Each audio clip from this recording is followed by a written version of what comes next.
Belki de dünya tarihinin gördüğü en büyük komutanın 40 metrelik tamamen gümüşten yapılma heykeli tam karşımızda duruyor. Evet.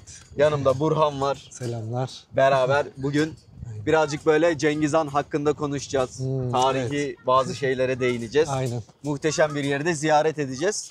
İyi seyirler diliyorum. Cengiz Han bizler için çok önemli. Evet, önemli. Annesi Türk. Türk. Aynen.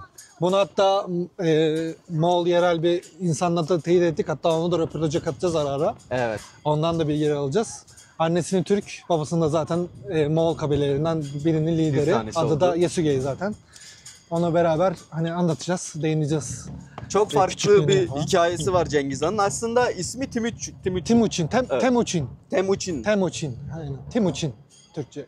Bu Orta Asya'da aslında bizlerin daha önceki videolarda gezdiği ovalarda, bozkırlarda doğuyor. Aynen. Cengiz Han'ın heykeli de doğduğu yere bakıyor. İşte, evet, doğu tarafına doğru bakıyor. Doğu tarafına bakıyor. Bimba. Kendisinin ismi Bimba. Aynen. Bimba. Kendisi bizim tur rehberimiz. Gerçekten çok güler yüzlü. Evet, çok tatlı. Harika biri, çok tatlı biri. You are good guy. Ben arkadaşlar eğer isterseniz iletişim numarasını da sizlere yollarım. Hani buraya toplu taşıma mevcut değil. Aslında Moğolistan'ın birçok yerinde olduğu gibi. Maalesef. Buraya da mecburen taksiyle yahut bir turla gelmeniz gerekiyor. Biz toplamda ne kadar ödedik? 200.000 turik ödeyeceğiz. Hem burayı ziyaret edeceğiz hem de Tonyukuk. Aynen, Tonyukuk. Yine bir müzeyi ziyaret edeceğiz. Evet. Böyle bir tur ayarladık. Dolar olarak ne kadar yapıyor? Yaklaşık 55-60 dolar falan yapıyor. 55-60 dolar arası bir şey yapıyor. Aslında bizim avantajımız da biraz da 2 kişi olmamız. Aynen. Hani tek kişi de gelince aynı para, 3 kişi olsaydık da aynı parayı verecektik. Tek başınaysanız mesela hostelden birileriyle tanışabilirsiniz. Zaten kalabalık gelirseniz herhangi bir problem yok. Buraya benim 3. gelişim bu arada. 3. mü gelişin? Sen seviyorsun bu coğrafyayı. Aynen, çok seviyorum. Yani Moğolistan'a 2. gelişim ama bu heykele 3. gelişim. Bayağı büyük bir heykel. Sırada var. Bir de bugün cumartesi, bayağı kalabalık. Herkes ziyarete gelmiş. Çekimler falan da yapıyor. Arkadaşlar 13-14 katlı bir binaya eşdeğermiş Cengiz Han heykeli. Hemen altında da bir müze bulunuyor. Şimdi biz de müzeye doğru gideceğiz. Ulanbator şehir merkezinden birazcık uzaklaştığınız an sizleri bambaşka bir Moğolistan karşılıyor. Bakar mısınız etrafa?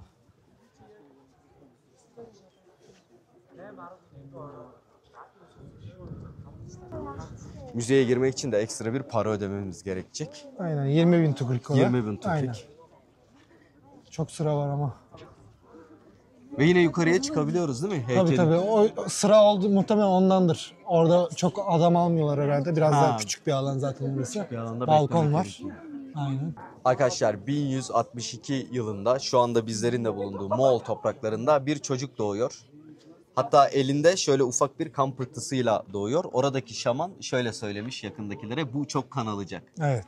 Aynen. Yani aslında Cengiz Han'ın doğumu dahi böyle bir mesajı veriyor dünyaya. Ondan sonra aslında güzel bir çocukluk yaşıyor diyemeyiz bu topraklar. Babası öldükten sonra çok kötü çocukluk dönemi geçiriyor. Zor arkadaşlar. Aynen. Ama babasının ölümüne kadarki olan süreçte zaten kabile lideri babası da. Babasının adı Yesugei. Annesi bir Türk olduğu söyleniliyor. Hatta buradaki Moğol arkadaşlardan da teyit ettik. Annesinin Türk olduğu doğrulanıyor yani. 9 yaşına kadar işte güzel bir çocukluk geçiriyor. Hatta kendisine kız seçmeye farklı bir kabileye gidiyor. Evet. O farklı kabilede de Börte onu görüyor ve Börte çok beğeniyor. Ve Börte hani beni almalısın, hani beni seçmelisin diye belli şeyleri var. Söylemleri varmış. Yazılı kaynaklarda da böyle söyleniyor. Neyse babası Tatarlar tarafından zehirlenerek öldürülüyor. Bir yemek sırasında herhalde öldürülüyor hatta. Henüz 9 yaşında o zaman. 9 yaşında Temuçin. Aynen. Ondan sonra hayatı zorluklarla geçiyor. Yani bayağı bir kendi kabilesi tarafından dışlanıyor. Annesi ve kardeşleriyle beraber falan kaçmak zorunda. Buradaki bir ormanlık alana değil mi? Annesi onları götürüyormuş hatta. Aynen, evet. Yaşamak adına. Evet. Ondan sonra abisi normalde bunu o kabileye teslim edip, kendi kabilesine teslim edip hani kurtulmak istiyorlar. Abisiyle bayağı bir dövüşüyor ve abisini öldürüyor. Boğarak öldürüyordu galiba sanırım.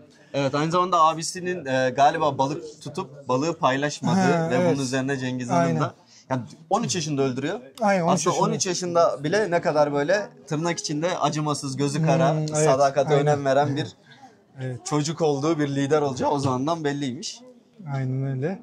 Ondan sonra bayağı bir uzun süre dağlarda yalnız başına yaşıyor. Ailesinden de hani annesinden falan da ayrılıyor belli bir süre. Uzun bir zaman tutsak köle olarak geçiriyor. Köle şehirlerinde falan bayağı bir köle hayatı satılıyor. yaşıyor. Köle hayatı yaşıyor. Sonrasında Jamaica arkadaşı ona yardım ediyor ve onu kurtarıyor. Beraber hani ilerliyorlar. Bayağı bir hani Moğol kabilelerini falan beraber ele geçiriyorlar. Kan kardeşler. Kan kardeşler bunlar bu arada. Bunların kan kardeşi olması da aslında gene yakın hani çocukluk döneminde oluyor. Bayağı küçükken kan kardeşi oluyorlar. Okay, thank you. Kendisi sağ olsun bizlere bilet de aldı. Gerçekten çok iyi biri, çok güler yüzlü biri arkadaşlar. Ben numarasını isterseniz mutlaka veririm size. Uygun da fiyata götürüyor. Müze kısmına geldik şu anda. First, we have to go upstairs. Okay, firstly... Also, and then Okay, downstairs in the museum. okay, okay, yes. Because there are a lot of ships. Okay, okay. Want to see and Okay, also- firstly upstairs. Okay. 3. katta. Şurada şey var. Ne var? Elevator. Bakın arkadaşlar şurada Cengiz Han'ın torunlarına az sonra zaten yakından bakarız. Oğulları da burada. Oğulları da burada. İlerleyen süreçte videonun anlatacağız zaten sizlere. Cengiz Han aslında ölümsüzlüğü bulmak istiyor. Bir şamana gidiyor. Fakat şaman ona ölümsüz olamazsın. Lakin uzun yaşamanın sırrı çok kadınla beraber olmak gibi bir bilgi veriyor. O yüzden Cengiz Han'ın arkadaşlar bir sürü hanımefendi 36 tane karısı var. evleniyor kendisi. 36 karısı ve 100'den fazla binlerce belki de cariyesi var. Cariyesi var. Excuse me. Hatta şey diyorlar Burhan. Her 200 kişiden biri Cengiz Han'ın soyundan gelmekteymiş. Ha, evet. Şu anda Aynen. dahi. Dünyanın %10'unu zaten öldürmüş. Evet, müthiş bir rakam Ama arkadaşlar. abartıldığı kadar böyle 4 milyon falan kişi öldürmemiş. Onlar biraz şehir efsanesi. Şehir efsanesi. Aynen.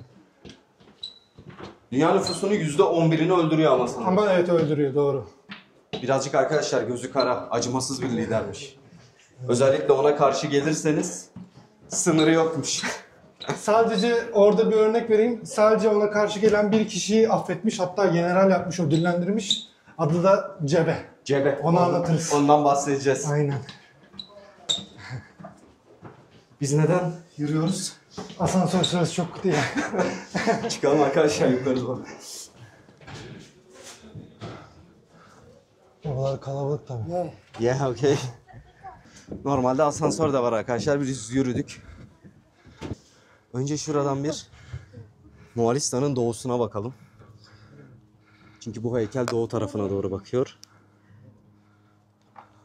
Ve arkada tüm ihtişamıyla Cengiz Han arkadaşlar. Çok güzel bir heykelmiş yalnız. Çok güzel yapmışlar. O sert bakış. Muhteşem gözüküyor. Lakin çok kalabalık, çok fazla turist var. Şöyle bakın göstereyim. Müze kısmına geldik arkadaşlar tekrardan geri. Birazcık da buraya bakalım. Hafta sonu olması sebebiyle çok kalabalıymış. Burhan daha önce geldi buraya. Bu kadar kalabalık olmadığından bahsetti. Demek Aynen. ki hafta sonu gelmemek gerekiyor. Evet, kesinlikle. Hafta içi daha güzel olur. Şuraya bir gidelim mi? Bakalım mı? Aynen olur. En yukarıda görmüş olduğunuz kişi Cengiz Han. Burada torunlarını görüyoruz. Oğulları ve torunları. Oğulları ve torunları arkadaşlar. Maşallah. 24 tane torunu var. Yine burada büyük bir... Aynı zamanda kız çocukları da var. Kız çocuğu ve kız torunları da var ama burada yer Ha, almamış. onları koymamışlar. Aynen. Doğru. Burada yöresel bir Moğol ayakkabısı. Aynen. Ve Cengiz Han'ın aslında burada büyüklüğünü tasvir ediyorlar. Bu ayak ve Cengiz Han'ın heykelinin bu kadar büyük olmasının sebebi Ona biraz yakışır. hani aynen. Büyük gösterme şeyleri var. Var kesinlikle. Moğol halkı çok seviyor Cengiz Han'ı. Çok seviyorlar aynen. Fakat tabii arkadaşlar günümüzde Moğolistan o eski gücünün, kudretinin yanında artık maalesef Hiçbir şey kalmamış. hiçbir şey kalmamış. Bu da aslında çok büyük bir yayılmacı politikanın belki de sonucu, eseri olabilir. Olabilir. Artık kontrol kayboluyor bir noktadan sonra. Bir de kendilerini ilerletmek istememişler hiç. Yani ne teknolojiye yatırım ne sanayiye yatırım falan. Evet. Kabile devleti olarak 1300'lü yıllardan beri hala aynı devam etmiş. Aynı Devam. şekilde ilerliyorlar. Şurada otağı örneği var bir tane, gene Gel yurt hemen örneği bakalım. var. Ona bakabiliriz. Hemen bu alanda. Burada yöresel kıyafetleri giyip arkadaşlar fotoğraf çektirebiliyorsunuz. Burada dinlenme alanı gibi bir şey olabilir. Ha, geleneksel bir otağı. Evet. Han burada oturuyor olabilir. Bakın arkadaşlar böyle. Çok güzelmiş. Evet. Onlar gır diyor sanırım değil mi? Evet. Gır gibi Gır. bir şey. Biz Aynen. yurt diyoruz. Biz Otağı yurt da diyoruz. deniyor. Aynen, otağı deniliyor. Ama bizim yani Kazak, Kırgız ve Özbekler yurt diyor onlar. Yurt diyorlar. Aynen. Bizim Türkiye'de otağı olarak biliniyor bir tek. Biz de geçen videolarda yurtta kaldık. Aynen, Güzeldi. aynen, Yurtta kalmak güzeldi. güzel arkadaşlar. Evet. Eğlenceli. Buralarda hediyelik eşyalık yerler Yerler var. Aynen. Kıyafetler var, yöresel kıyafetler. Şapkalar var. Yine Gelip biblolar kiralıyorsunuz. falan. Aynen, kiralar. Fotoğraf çektirebiliyorsunuz. Biz şimdi bir atların ve kartalların olduğu kısma da gideceğiz. Bunlar arkadaşlar direkt Moğol motifleri. Böyle her yerde görebiliyorsunuz. Güzel. Okey. Ha, Müze Minausa, okey. Altta da mı müze var? Ha, ben onu Aynen. bilmiyordum. Aşağısı müze. Şimdi müze kısmına geldik, hemen bir alt katta. Bu aslında dönemin Moğolistan'ı değil mi? Evet. En fazla yayıldıkları alan. Yerler aynen. Paris'e kadar gidiyorlar. Evet, Paris'e kadar geliyorlar arkadaşlar. Bakar mısınız? Fransızlarla savaşıyorlar ve yeniyorlar. Subutay zaten savaşıyor ve yeniyor. Türk bir komutan. Tova Türk'ü. Ama ilerledikleri yer yani Çin, Hindistan, Orta Asya, kuzey bölümünden Rusya'ya alıyorlar. Rusya'dan da Avrupa kısmına girip Paris'te Fransızlarla savaşıyorlar. Bizim şu anda aslında yaşadığımız toprakları da katıyorlar kendilerine. Köse'de bizim Türkiye Selçuklu Devleti ile bir savaş oluyor 1243 yılında. Köse'de Savaşı. Bizi orada yeniyorlar. Orada tabii Cengiz Han o dönemde ölmüş oluyor. Hülagü Han, İran topraklarında İlhan Devleti'nin sahibi, yani lideri. Onun komutanı Baycu Noyan önderliğinde bize Köse Savaşı'nda, Köse Dağı'da yani Muş taraflarında galiba ya da Kars taraflarında değil, tam emin değilim ama orada bizi yeniyorlar ve Selçuklu yıkılma dönemine giriyor. Bu Moğol bu arada bu kadar yayılıyor fakat burada Türkler de yaşıyor. Aslında Tabii. Moğol devletinin yine asker olarak da bir sürü Türk var. %40'ı %50'si belki daha fazla Türk. Tuva Türkleri, belli bir miktar Tatarlar var. Kıpçak Türkleri var. Kıpçak Türkleri bayağı bir fazla. Kıpçak. Desti Kıpçak. Desti Kıpçak ya. Desti Kıpçak dediğimiz alan da bu Rus topraklarının yani Sibirya kadar belki Kiev'e kadar olan kısmına Desti Kıpçak deniliyor. Bu alanlarda bayağı bir Türkler yaşıyor. O yüzden şu anda zaten Rusya'da özel bölgeler var ve bu çok fazla Türk yaşıyor. Buralarda sarışın mavi gözlü Türkler diyebiliriz. Senin gibi yani. Bu coğrafyada arkadaşlar gerçekten çok fazla Türk var. Evet. Ya bizim belki de gidip görmediğimiz, bilmediğimiz bir sürü farklı yerde de devam ediyor hala. Moğolları durduran yok ama Moğolların sadece bir kolu yani Hülagü Han'ı Memlük Sultanı Baybars, Türk bir komutan yeniyor. Ama kim sayesinde yeniyor?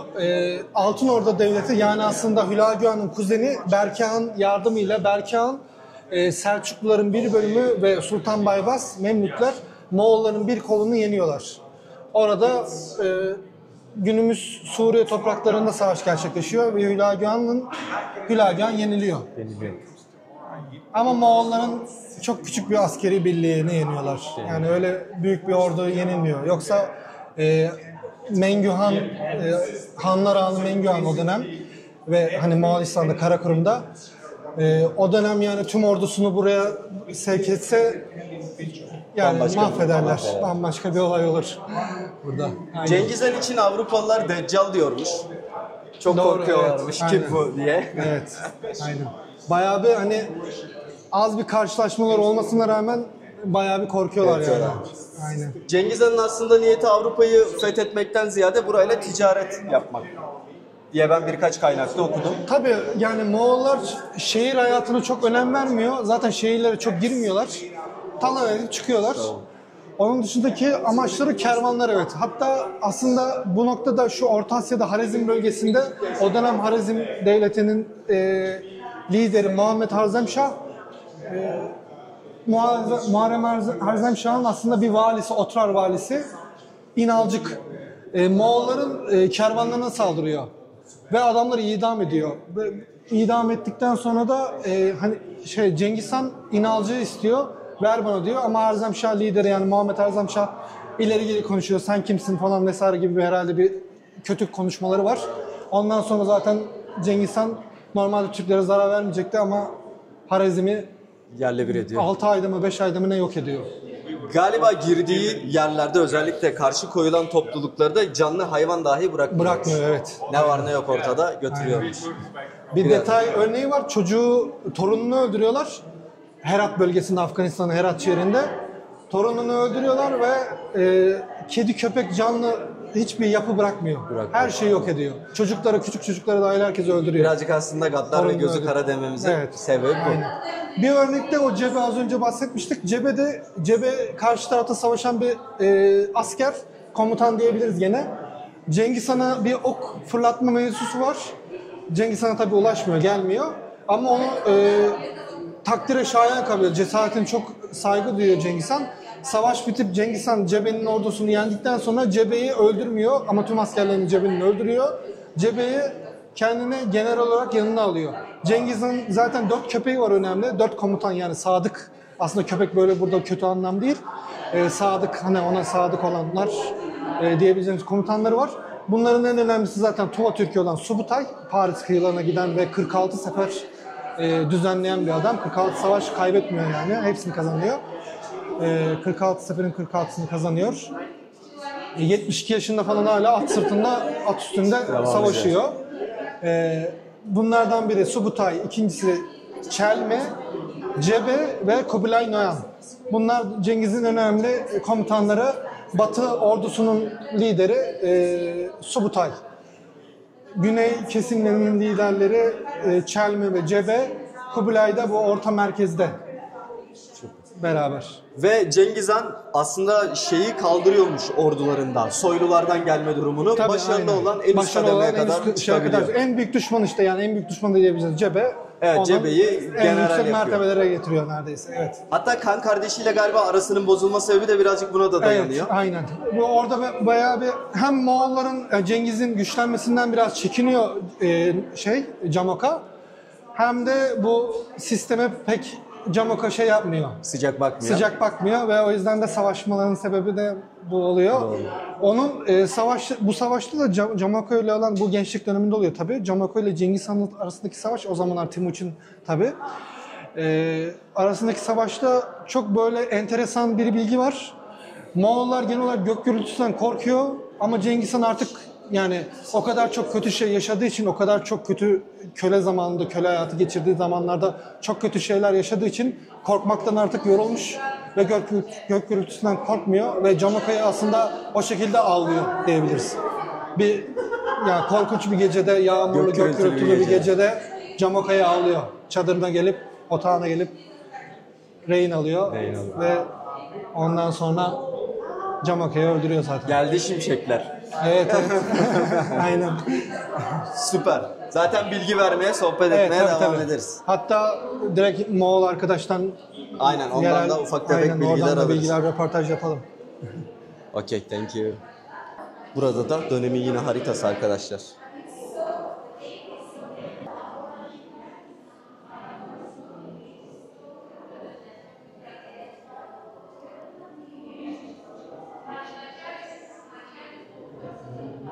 Moğollar genellikle çift kılıç kullanıyor. Bunun bir sebebi var mı? Daha... At üzerinde daha rahat saldırıyorlar.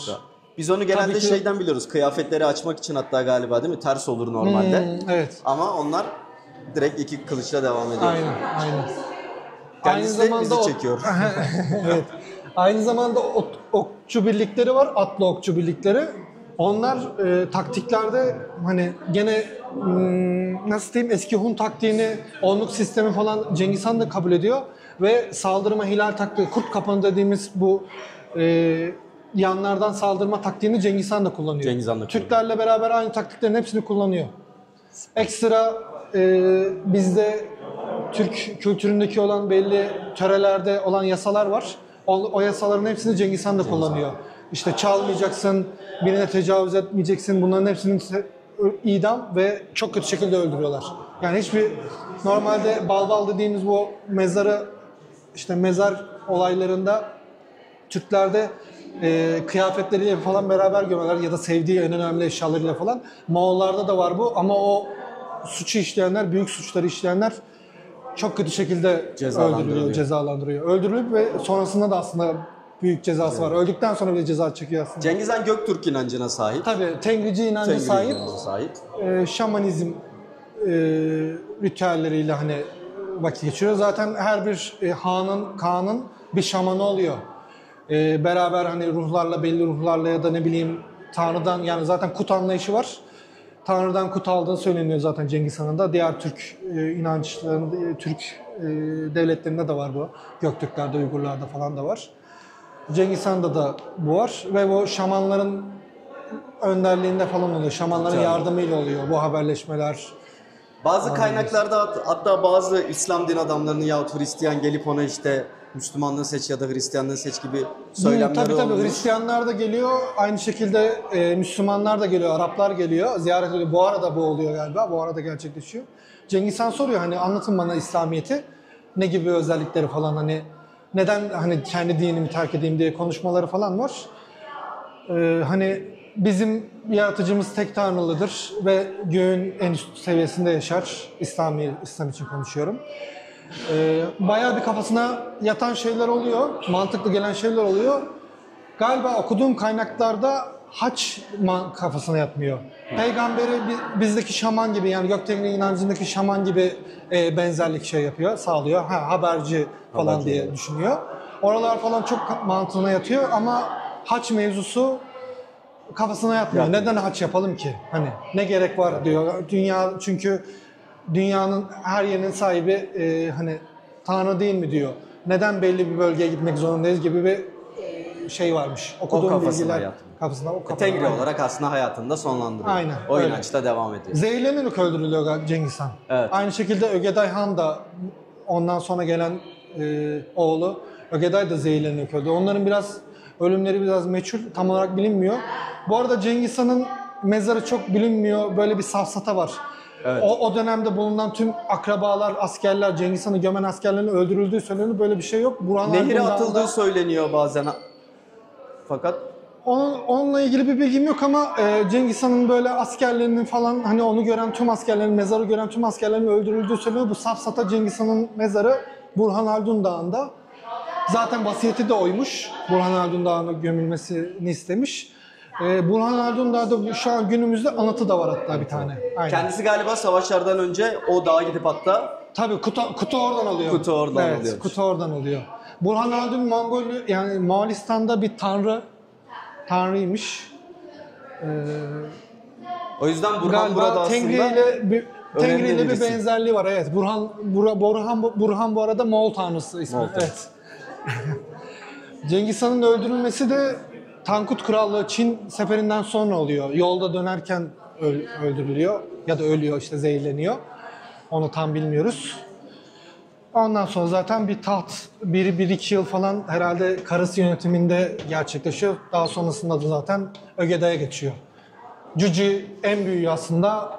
Cüci ölüyor erken yaşta, savaşta. Çağatay istemiyor. Çağatay'ın çünkü zaten oğlu öldürülen, o torunu öldürülen dediğimiz kişi Çağatay'ın oğluydu. Cücü ismi misafir. Misafir, evet. Evet, bunun da Aynen. aslında bir sebebi var. Tabii bu biraz geçmiş döneme gitmek gerekiyor. İlk karısı Cengiz Han için çok önemli. Börte Çiğne. Merkitler tarafından kaçırılıyor. O dönemde hamile olduğu düşünülüyor. Ama Merkitler aynı zamanda Börte'ye tecavüz de ediyorlar. Ama Cengiz Han hiçbir şekilde kimden olduğunu hani umursamıyor. Benden mi değil mi şüphesine hani bürünmüyor yani. Kabul ediyor. O yüzden de misafir, cüce Cüce, deniliyor. öyle bir ismi Ve var. hiçbir oğlundan da ayırmıyor. Ayırmıyor, Hani süper. seviyor yani. Evet, o yönden de adil bir adam. Kesinlikle. Evet. Müze kısmı böyleydi arkadaşlar. Vallahi Burhan ağzına sağlık. Zaten Eyvallah. devam edeceğiz daha Aynen, daha devam sohbetimize. edeceğiz, evet. Harika bilgiler veriyorsun. Biz şimdi bir dışarı çıkalım. Şöyle bir etrafı gezmeye devam edelim, sizlere de gösterelim. You got Anladım. come in. But I don't know.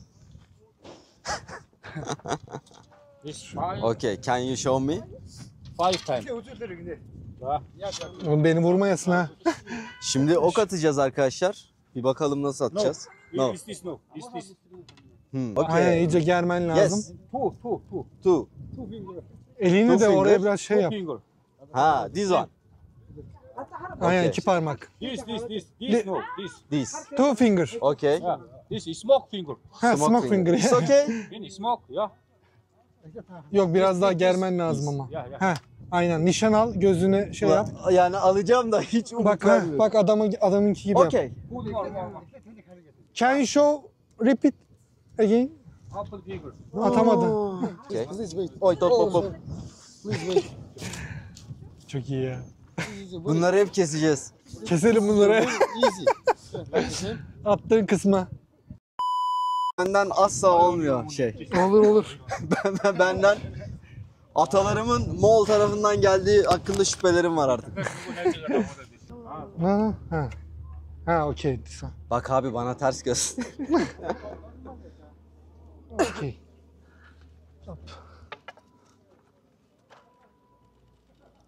Sonunda bitiyor. Hayır, güçlüyse de atacak. Nasıl da atacak? Please. Ha. Kara al gücü. Ulan ben de Okay, like yapamam. this. I will show you. Let's make it. Kara bora bera ama yumru kara. Yani bir de düşünün Son bunu diyorsa. savaşçılar vesaire arkadaşlar. Like the same. Atın üzerinde Baba. yapıyorlar. Hı. Only two Yeah. finger. Yeah. Arta, Like the same. arta. Şuru tora ödürde. Hı. Hı. Okay. Okey. Like the same. Okay. Okey.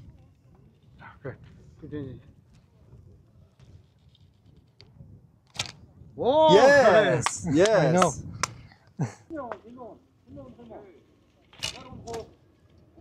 Yes. Oha. Çok iyi gitti. Çok iyi attın ha. Buradan Oha. atalarıma selamlar söylüyorum. Teşekkür Helal olsun. ederim. Yes, it's İyi okay. öğrendin. Thank you very much. Thank you. Thank you. Wow. Ben atabiliyorum ama hedefe vuramıyorum. Thank you. Thank you. Okay. Nice tatto. Nice. Ha. In Jesus. Odin. Odin. I am Jesus. Yeah, I am Jesus.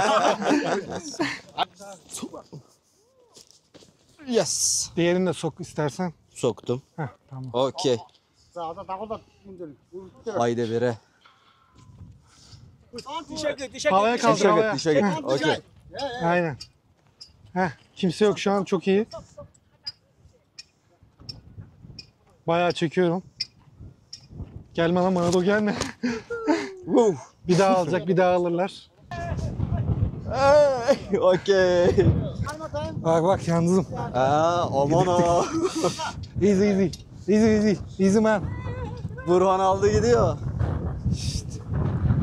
Come. Evet. Hayt. Hayt. Gitme oğlum, gitme. Çekeyim mi? Hop.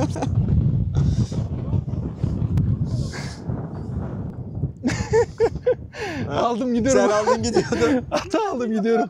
Yes. Okey. Güzel arkadaşlar, buraya geldiğinizde bence mutlaka bunu yapın. Bir ok atın, bir kartalla fotoğrafınızı çektirin, bir de ata binin. Geldi bizim at süvarisi. efendisi. Aldın gitti. At efendisiyim. İyi alırım. Arkadaşlar Cengiz Han heykelinin oradan ayrıldık. Tonyukük anıtlarını görmeye geldik. Anıtını görmeye geldik buraya. Aslında yine bilinen en eski yazıtlardan bir tanesi. 2. Göktürk Devleti'nin Çin'e karşı verdiği mücadeleyi anlatan yazıtların bulunduğu bir yer. Hatta orada şöyle güzel de bir söz geçer. Türk milleti için gece uyumadım, gündüz oturmadım diye. Lakin burada bir müze çalışması yapılıyor. Türk beyefendiler çalışıyor. Kendilerinden rica ettik, görebilir miyiz diye. Maalesef arkadaşlar gözükmüyormuş. Eylül ayı gibi, Ekim ayı gibi açılması planlanıyormuş. Yine TİKA tarafından yapılıyor. Şöyle bir dışarıdan göstereyim. Hani sizler buraya daha sonra geldiğiniz zaman Cengiz Han heykeline oldukça yakın, yine taksiyle anlaşabilirsiniz. Bir 10 dakika kadar sürüyor. Gelip bu müzeyi de arkadaşlar ziyaret edebilirsiniz. Maalesef biz onu göremiyoruz şu anda, rica ettik fakat birçok insan da geliyormuş. Maalesef geri çevirmek durumunda kalıyorlarmış. Bu yolu da aynı zamanda yine TİKA yapmış. Öyle. Üzüldük ama yapacak bir şey yok. Özellikle Burhan çok görmek istiyordu. O bayağı bir üzüldü. Maalesef arkadaşlar, fakat çok güzel bir müze olacak gibi gözüküyor bakın. Harika, şu anda tasarım falan çok iyi.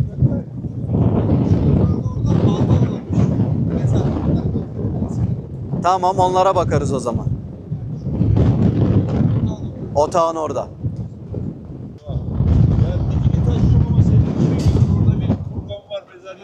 İşte mezar yeri var. Tamam, bir bakalım oraya. Tamam, sağ ol abi. Arkadaşlar bu arada çıkarıldığı yere milimetrik konacakmış burası. Öyle de önemli, güzel bir yanı var.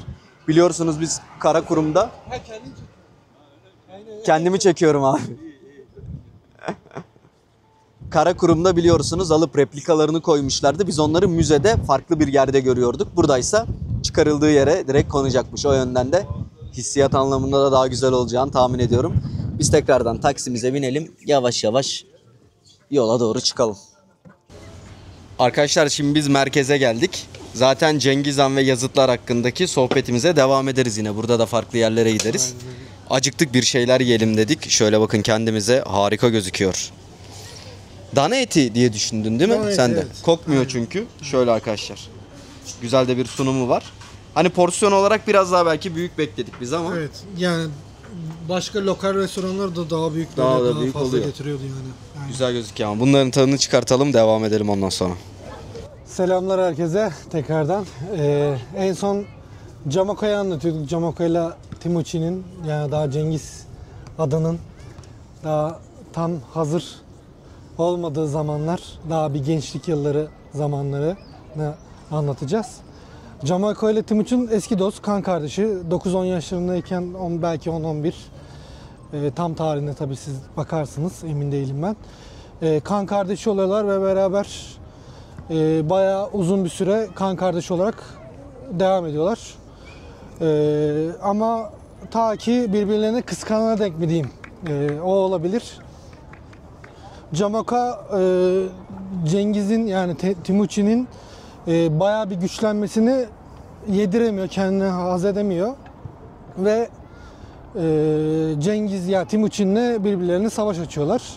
Kabileler arasında, yani Moğollar arasındaki kabileler arasındaki savaş başlamış oluyor. Gençlik dönemi bu şekilde devam ediyor ve kazanan tabii çok rahat bir şekilde, yani Camaka'nın sayısının üstün olmasına rağmen Cengiz'in, yani Timuçin'in aklı harbiden takdire şayan, yani bayağı bir aklıyla savaşı kazanıyor. Bu Sayısı az savaşta mı olmasına şeyi rağmen. gerçekleştiriyordu? Her askere işte 3 tane 4 tane ateş yakacaksınız. Hatta bazı atların üstüne maketler dahi Tabii koymuş. aynen. Ya Daha fazla göstermek fazla için. göstermek Aynen. için, Fazla karşı tarafı göstermek korkutmak için, aynen. adına. Evet.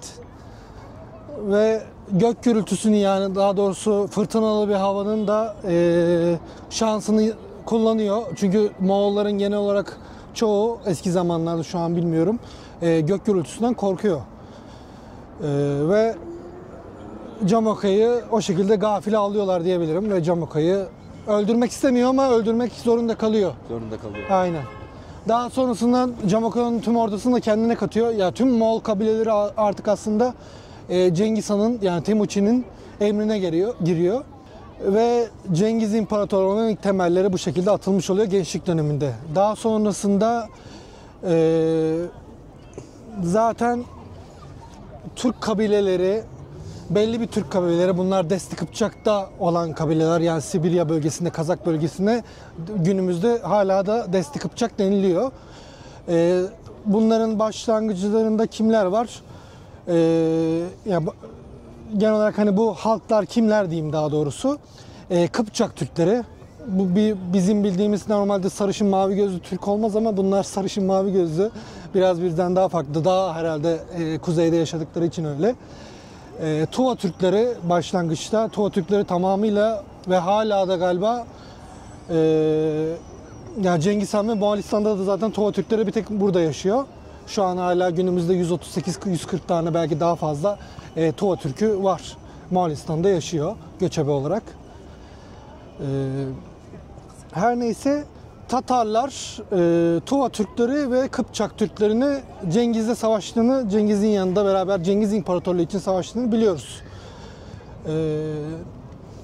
Daha sonrasında normalde Cengiz'in Türk imparatorlukları, o dönemki Türk imparatorluklarıyla özellikle burada ön plana çıkan Orta Asya bölgesinde Harizm Devleti var. Harzemşah Devleti. Harzemşah Devleti ile hiçbir problem yok ama Harzemşah Devleti'nin bir valisi, Otrar valisi İnalcık Moğol kabilelerin yani kervanlarına saldırıyor. Ve Moğol kervanlarının yani tüccarların kafalarını kesiyor, idam ettiriyor. Buna yönelik de yani Cengiz Han sadece kafasını kesen yani benim adamlarımın kafasını kesen adamı bana gönder diyor. Muhammed Erzemşah'a bunu söylüyor. Muhammed Erzemşah da çok üstten konuşuyor. Kabul etmiyor, göndermem diyor.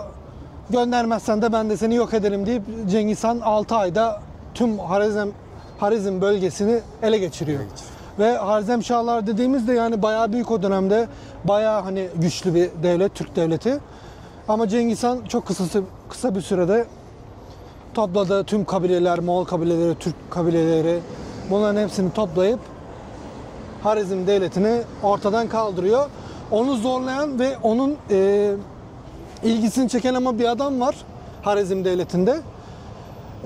Müslüman, zaten Harizm devleti de Müslüman. Muhammed Harzemşah'ın oğlu Celaleddin Harzemşah. Cengiz Han'ın çok ilgisini çekiyor.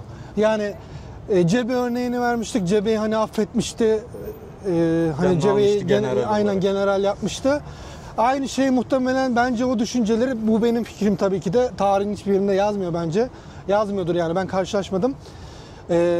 Celaleddin Harzemşah'tan çok etkileniyor. Çünkü Celaleddin Harzemşah vurkaç taktiğiyle bayağı bir aslında Moğollara büyük darbe vurmuyor demeyeyim de bir yıpratıyor yani. Küçük bir yıpratma diyebilirim.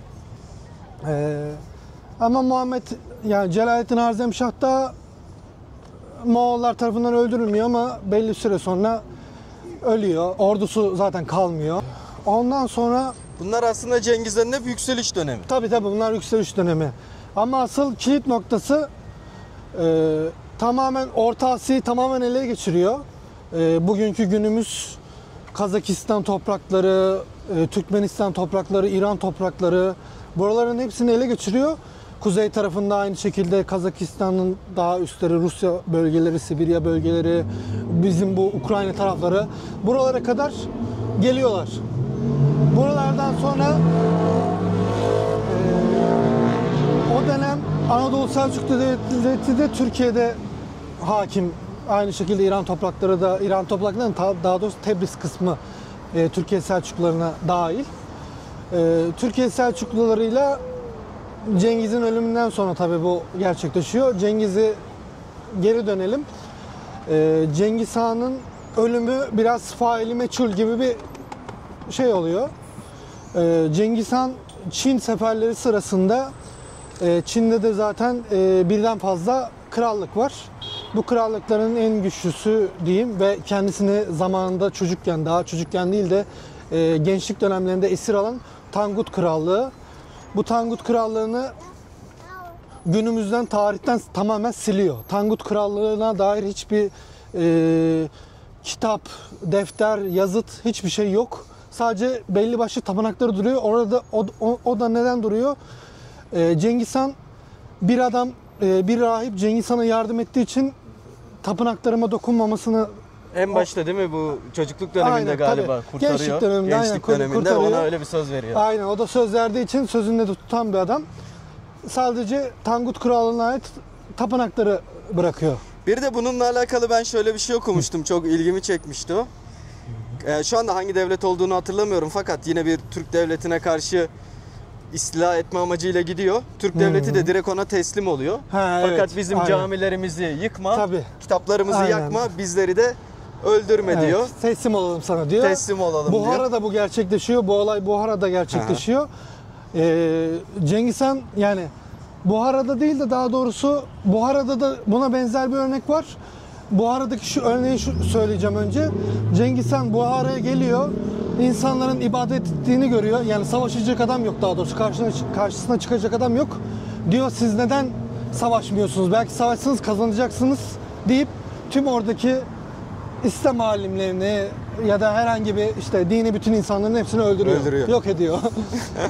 Buhara'yı ama çok seviyor. Buhara'ya dokunmuyor. Günümüzde yani daha doğrusu Karahanlılar dönemine ait Buhara 900'lü yıllar, 950 binli yıllar. Buhara'ya dokunmuyor. Buhara'yı çok seviyor. Buhara'da zaten günümüzde Özbekistan topraklarında hala varlığını devam sürdürüyor. Bu dediğin Söz verme olayında. aynen Herat olabilir. Afganistan tarafları. Ona çok emin değilim ben de. Söz veriyor.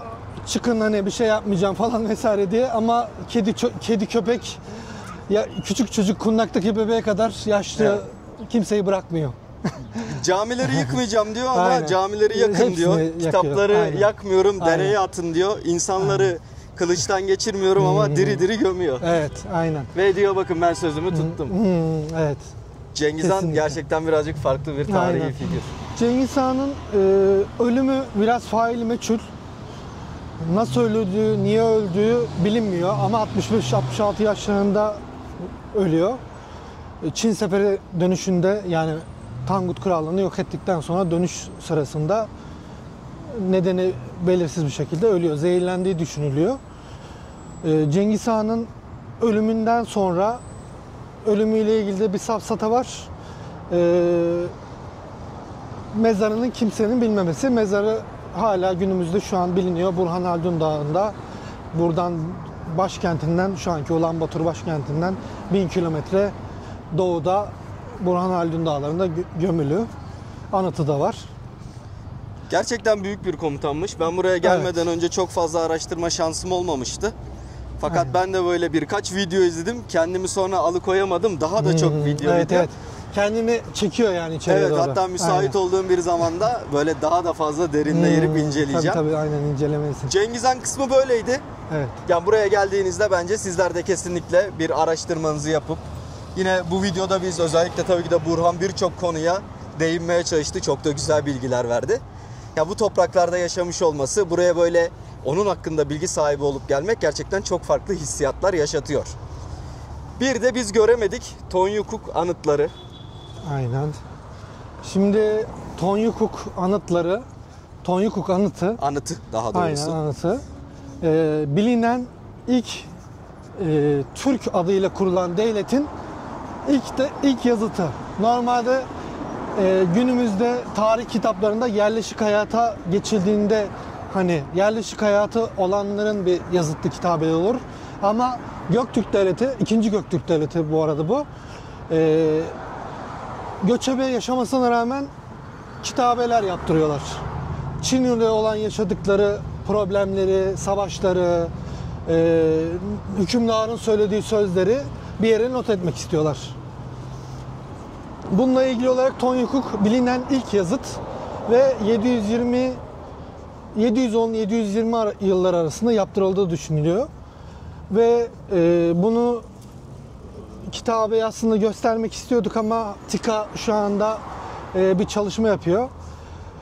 Burada Çin'le olan savaşların ne için savaşıldığı, neler yapıldığı, belli Kağanlardan İlteriş Kağan, Kapkak Kağan, Baga Kağan, Bagatar Kağan bunlardan bahsediliyor. Tonyukuk'un önemli sözleri var. Tonyukuk bu arada yazıtı kendisi yazıyor. Tonyukuk 2. Göktürk Devleti'nde vezir, komutan, en önemli komutanlardan biri. Korkmadık, savaştık. Onlar çoktu, onlar çöktüler diye çevriliyor bu. Onlar çoktu, biz Türk. Ve gece uyumadık, gündüz oturmadık. Gündüz oturmadık. Türk milleti gece için. Aynen, Türk milleti için gibi bazı önemli sözleri var. Kültigin ve Bilge Kağan anıtına gelirsek, Onları arkadaşlar Karakurum'da ziyaret etmiştik. Yine Aynen. videolardan ulaşabilirsiniz. aynen. Bundaki önemli durum Kültigin anıtı ilk diktirilen anıt Bilge Kağan kardeşi için diktiriyor. Ve bunu yazan kişi de, bu yazıtların ikisini de yazan kişi Kültigin'in torunu. Yolluk Tigin. Bunlar niye yaptırılıyor? Bunlar aslında Kültigin'in söylediği sözler değil, yazıtlardaki yazılar. Runik yazılarla yazılıyor bu arada bunlar. Runik harfler.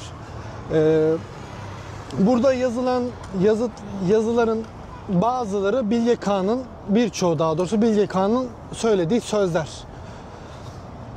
Mesela Bilge Kağan buyurdu ki diye bazı yerlerde başlıyor.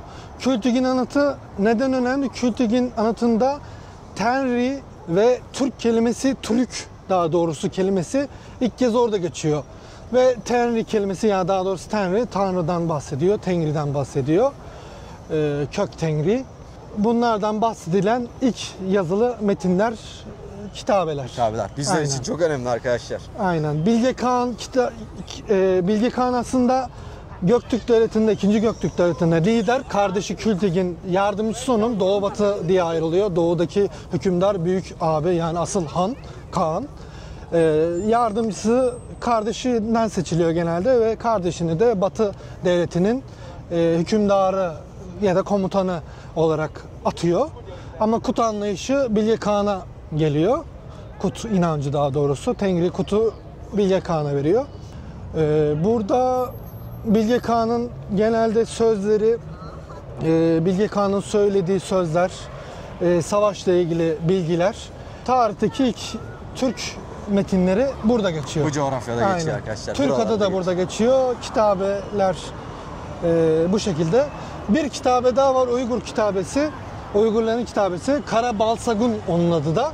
Uygurlar ilk yerleşik hayata geçen Türk devleti. Mani dinine inanıyor. İlk defa din değiştiren de Türk devleti aynı zamanda.